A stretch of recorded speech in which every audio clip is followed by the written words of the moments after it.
Pessoal, essa é a nossa segunda aula assíncrona, certo? Na aula passada, para quem já assistiu o vídeo e estava presente na aula presencial, a gente abordou a questão da filosofia e as características básicas dela, né? Lembrando que a filosofia é muito mais ampla do que aquilo que a gente falou, mas aquela aula serviu apenas para que a gente pudesse ter uma noção inicial, básica, do funcionamento da filosofia. Nessa aula de hoje, a gente vai começar o texto que eu passei para vocês, que é de um filósofo brasileiro chamado Plínio Junqueira Smith. Esse é um texto que foi elaborado dentro de uma coleção de auxílio ao ensino de filosofia, de educação, e ele é muito amplo. Ele aborda a questão da filosofia da ciência, a questão da epistemologia, o que é epistemologia, né? E trata de questões básicas do curso de epistemologia. Então vai falar sobre o que é verdade, vai falar sobre as teorias que existem dentro da epistemologia sobre o que é verdade, sobre crença, sobre justificação da crença, sobre o conceito de conhecimento. Então, todas essas ideias que eu falei agora, elas estão no texto e elas fazem parte das preocupações do curso de epistemologia, né? Essa área da filosofia que trata do conhecimento. A gente vai ver isso com calma durante o texto. Mas, já adiantando para vocês que o texto trata desses temas, certo? Então eu vou compartilhar aqui a tela com vocês e a gente já vai entrar na discussão do texto. Como essa aula é assíncrona, então vocês assistem, certo?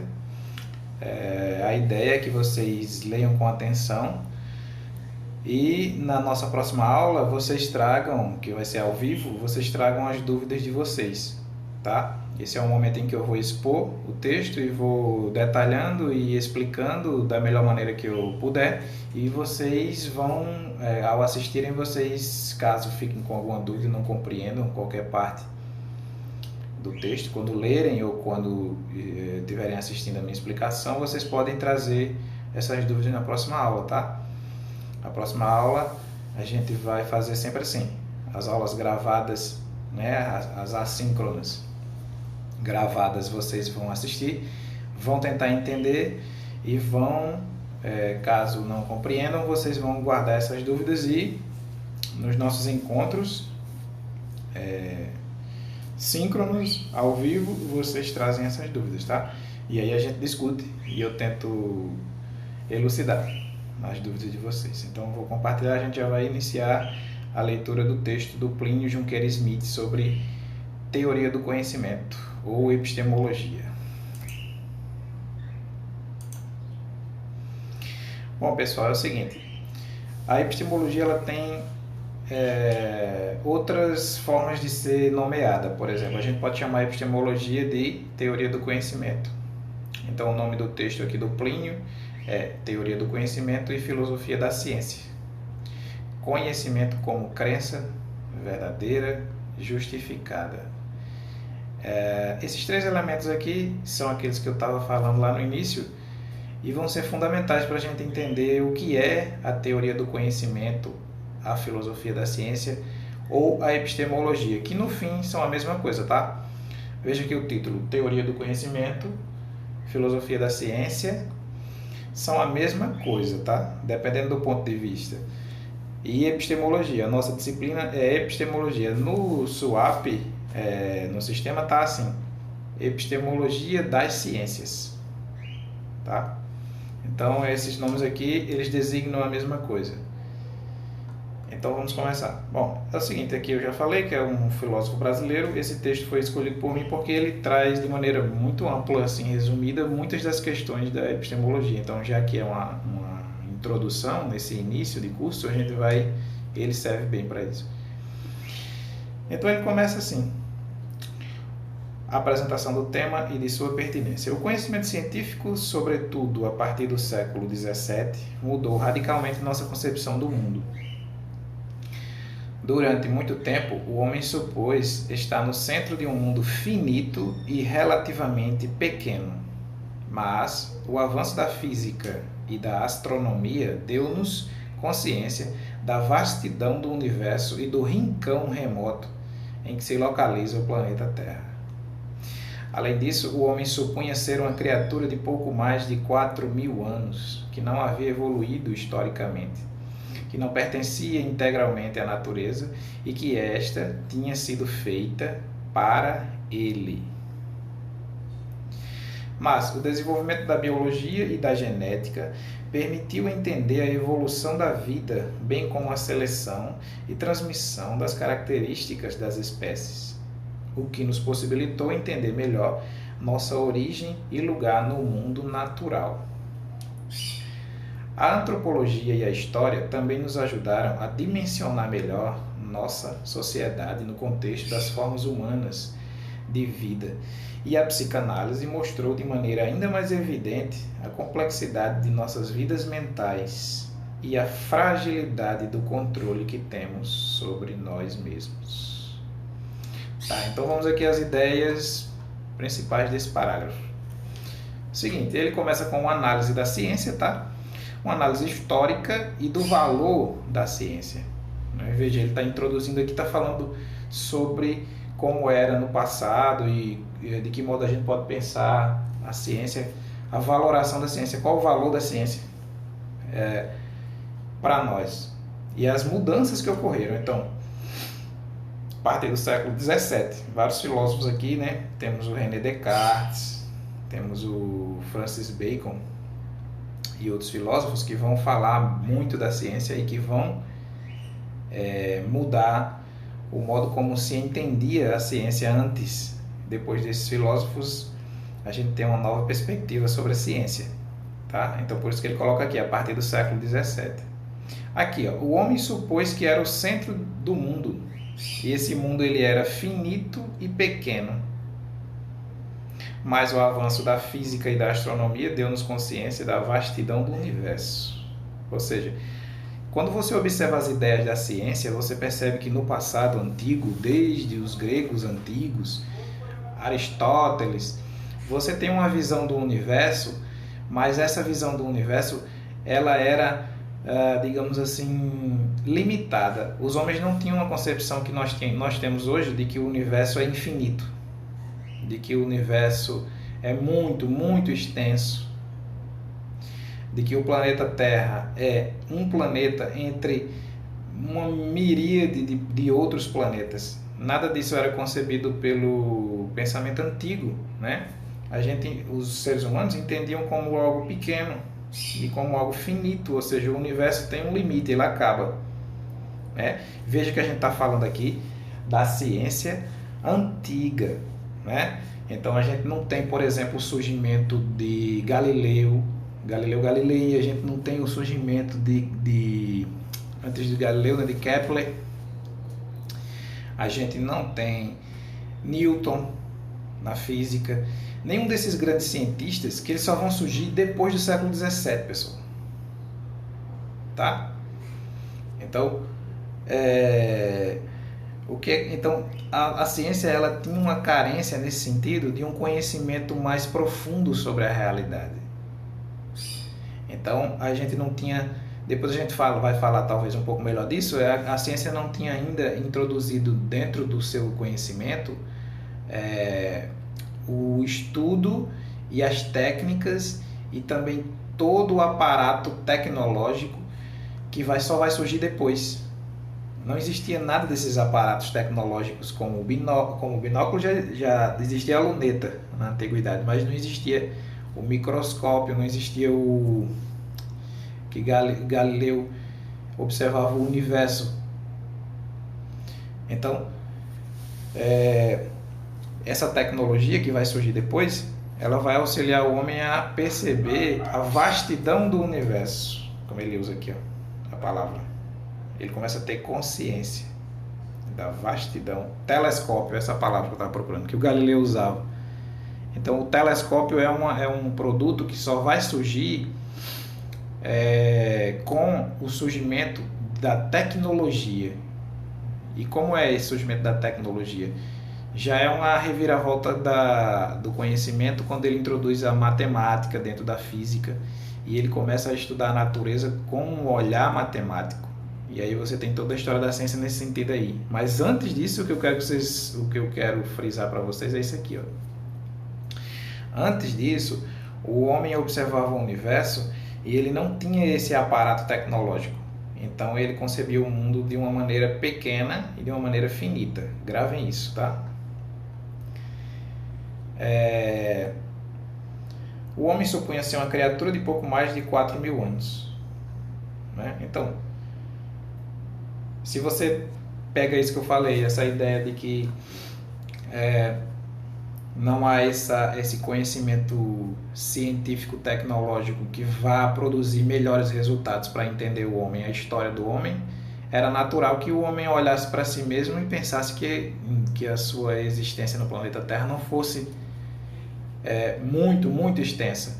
Embora aqui ele fale que o homem se considerava com um pouco mais de 4.000 anos, né? Que não havia evoluído historicamente, ou seja, que tinha sido sempre igual. O homem no passado, né, era igual ao homem no presente. Não havia essa ideia de que hoje a gente sabe que diferentes civilizações, não só na nossa época, né, são diferentes demais umas das outras, mas também civilizações no tempo, no passado, sei lá, os egípcios, né, seus costumes, seus valores, suas crenças, seu modo de explicar as coisas que acontecem no seu dia a dia são completamente opostos do que nós fazemos hoje, né? E aí não se tinha essa ideia, pelo contrário, supunha-se que não havia essa ideia de que o homem é construído e que evolui com o tempo, historicamente, muda, que evolui daqui pensa em mudança, tá? Então o homem era igual, né? Veja que o que o autor está fazendo aqui, ele está querendo que você observe como o surgimento da ciência, vai dar vários exemplos aí, né? Biologia, antropologia, astronomia, psicanálise, cada uma dessas ciências vai modificando o nosso modo de enxergar o passado. E não só o nosso modo de enxergar o passado, mas como nós enxergamos o que é o homem. E começamos meio que a perceber que no passado as ideias que se tinha sobre o que era o homem eram muito mais simples do que as que temos hoje. E que hoje, devido à ciência, a gente tem um conhecimento muito mais profundo nesse sentido. É isso que ele está colocando aqui no texto, tá? Então, aí aqui ele vai falar da biologia. Ó. A biologia genética, entender a evolução da vida e a transmissão das características. Aqui a gente já tem a quebra da ideia de que o homem era igual também, mas não só sob o ponto de vista cultural, histórico. Eu falei dos egípcios, não foi? Que eram diferentes em seu modo de viver. Não, aqui ó, ele está falando da genética e da biologia, quer dizer, biologicamente o homem não era como é hoje. E aí surgiram as várias teorias, né? A teoria da evolução de Charles Darwin, que vai mostrar tudo aquilo lá, a hipótese de Darwin, né?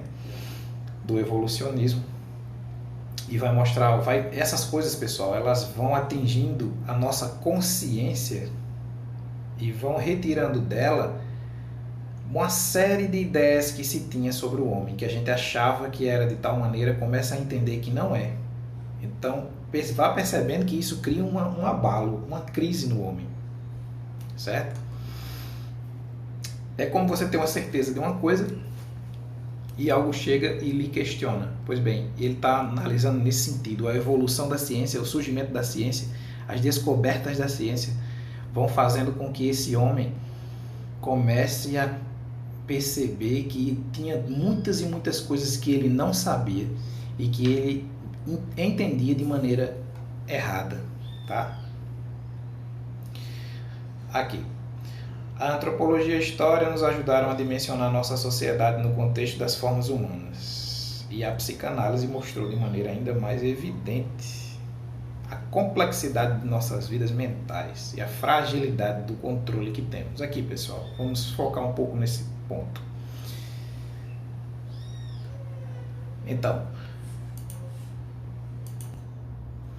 Então, esse ponto aqui, ó, da fragilidade, vamos atentar um pouco para isso. Ele diz que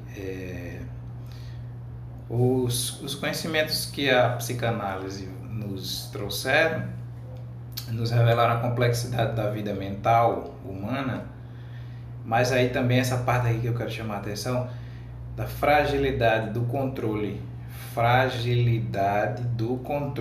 que temos sobre nós mesmos. Como assim? A psicanálise é essa ciência, existe uma discussão se ela é realmente uma ciência, né? Hoje em dia tem uma discussão nesse sentido, se ela é uma ciência ou não, mas enfim, ela é uma ciência, digamos assim, vamos considerá-la nesse texto, psicológica, né, que é criada pelo Freud,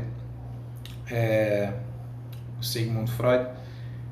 E o que é que o Freud vai dizer? Vai dizer que existe em nós uma esfera que nós não controlamos, ou temos pouquíssimo controle sobre ela, que é o que a gente chama de inconsciente, né? O inconsciente, ele é um conjunto de desejos, de fantasias, vontades e uma série de conteúdos que você não explica por que tem aquelas coisas, mas que elas têm um poder sobre o ser humano, sobre você, e você se vê em certas situações sem explicação do porquê, ou em certas repetições que acontecem vez após vez. A pessoa se coloca numa situação e ela não sabe bem por que ela mesma se coloca naquela situação. Todas essas coisas são exemplos do inconsciente, do que Freud chama de inconsciente. Quando a psicanálise diz isso, o que acontece? O ser humano percebe como é frágil o controle que ele achava que tinha até sobre ele mesmo. Então veja aqui, pessoal, o que esse parágrafo ele traz? Ele traz uma série de mudanças que as ciências foram atingindo a imagem, a mente do ser humano, como o homem pensava que era, né? Até por fim chegar no fato de que nem mesmo aquele controle que ele achava que tinha sobre suas próprias ações, sobre o que ele fazia, não era tão grande quanto ele pensava. Até isso foi atingido pelas descobertas da ciência, certo? Aqui no segundo parágrafo. A ciência moderna também alterou nossas vidas. Diferentemente da antiga, não se propunha apenas a contemplar e compreender a natureza, mas também pretendia intervir nela a fim de melhorar nossa condição de vida. Isto é, o conhecimento deveria gerar a capacidade de controlar os fenômenos naturais, produzindo benefícios. Uma das principais razões para esse projeto era a morte prematura por doenças. O desenvolvimento da medicina, em particular, a descoberta de vacinas e antibióticos, de fato, permitiu que a expectativa de vida aumentasse muito. Assim, a ciência moderna foi concebida como uma forma de dominação da natureza. Por isso, seu desenvolvimento foi acompanhado da produção de tecnologias cujo impacto sobre a sociedade é gigantesco.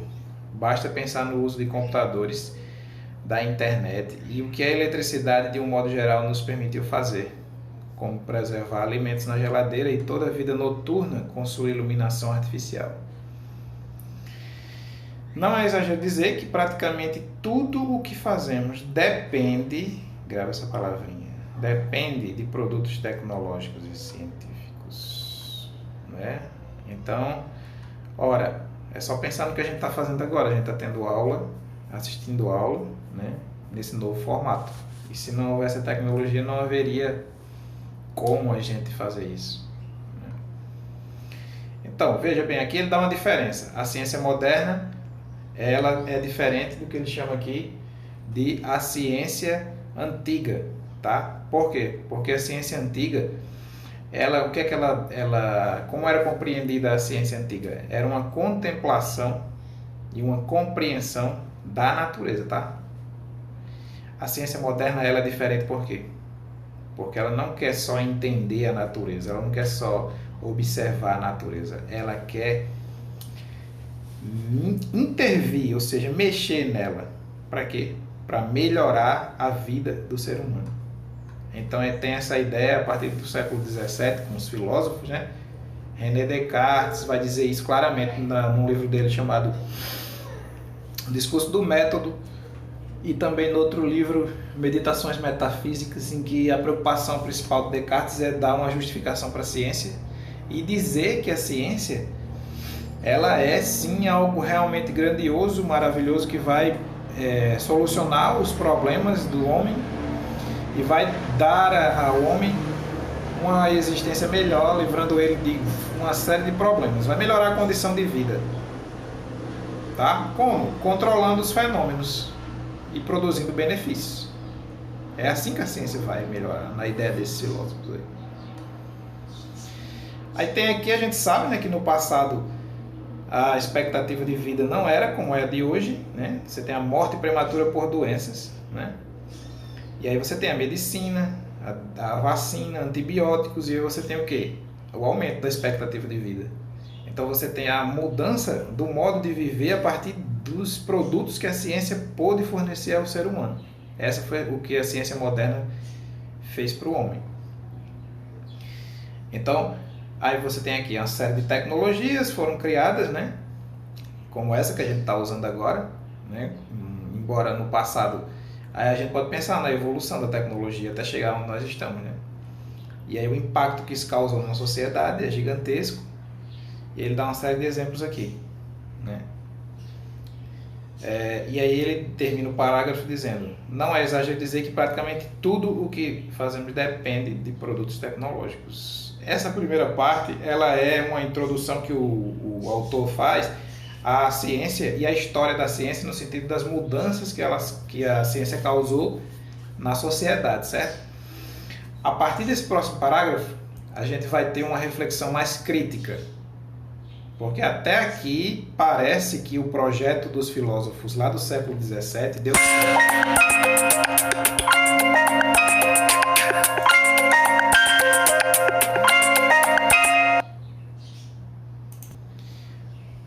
Mas aqui nesse próximo parágrafo ele já começa com uma visão mais crítica, né? Ele vai agora começar a refletir sobre os benefícios da ciência e vai contrapor, ou seja, vai comparar com os malefícios da ciência, aqui a partir desse parágrafo, certo? Então, mas por hoje a gente vai ficar por aqui, já são 22 minutos de aula, não vamos mais prolongar além disso, tá? Então vocês vão ver essa aula e vão guardar qualquer dúvida que vocês tenham, comentários ou qualquer reflexão. Aí na próxima aula, quando a gente se encontrar, vocês trazem e a gente conversa e a gente tenta tirar essas dúvidas, certo? Então até mais, pessoal.